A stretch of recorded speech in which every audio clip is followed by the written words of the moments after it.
gotta start reading the sections before I segue. I'm sorry. I'm sorry. Again, I'm just so sorry. And hey, speaking of sorry, in the latest US military whoopsie goof of nincompoopian proportions, the most powerful nation in the history of the world instructed one of their Freedom drones to launch Freedom Hellfire missiles into a family's driveway in Kabul on August 29th, freeing as many as 10 civilians, including 7 children.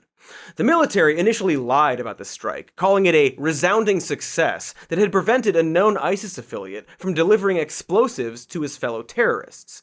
What the strike had actually done was annihilate 43-year-old Zamari Ahmadi, an engineer working for the aid group Nutrition and Education International, as he was delivering water to his family.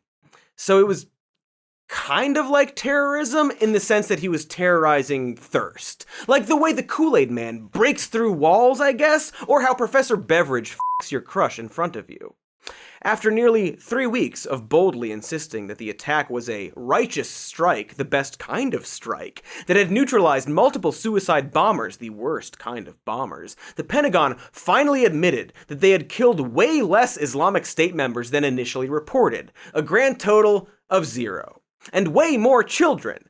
7, to be exact, if you recall that number from earlier. Also, and extremely important, the military only admitted any wrongdoing after independent investigations by outlets including the Washington Post and the New York Times pushed back against the official report, citing that no evidence of any explosive material was discovered at the site apart from the patriotic bombs hurled by the US's equally patriotic war bots. Meanwhile, evidence to the contrary, including statements from the president of Nutrition and Education International and security camera footage showing Ahmadi loading up his car with water and not, bombs, continued to challenge the Pentagon's version of events.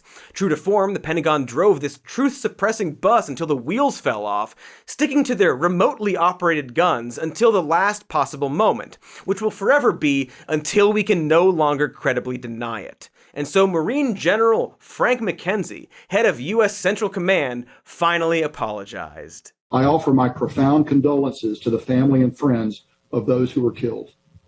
This strike was taken in the earnest belief that it would prevent an imminent threat to our forces and the evacuees at the airport.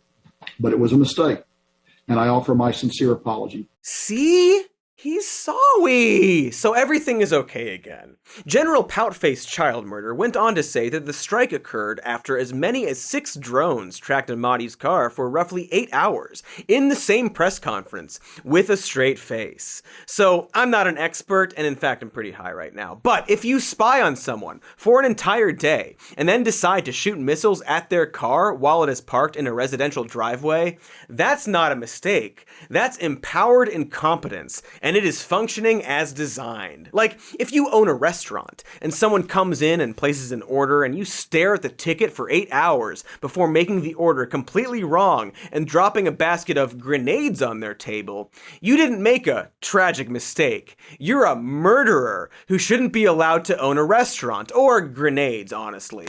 Also, are we just gonna breeze past the part where the military was happy to just lie about this until someone caught them? And I don't know, kind of makes you think about all the times they got away with bombing innocent people, right? You know, how a whole lot of cops suddenly got caught shooting unarmed black people once camera phones were invented, and then we realized that a lot of them were white nationalists. See above story about Proud Boys.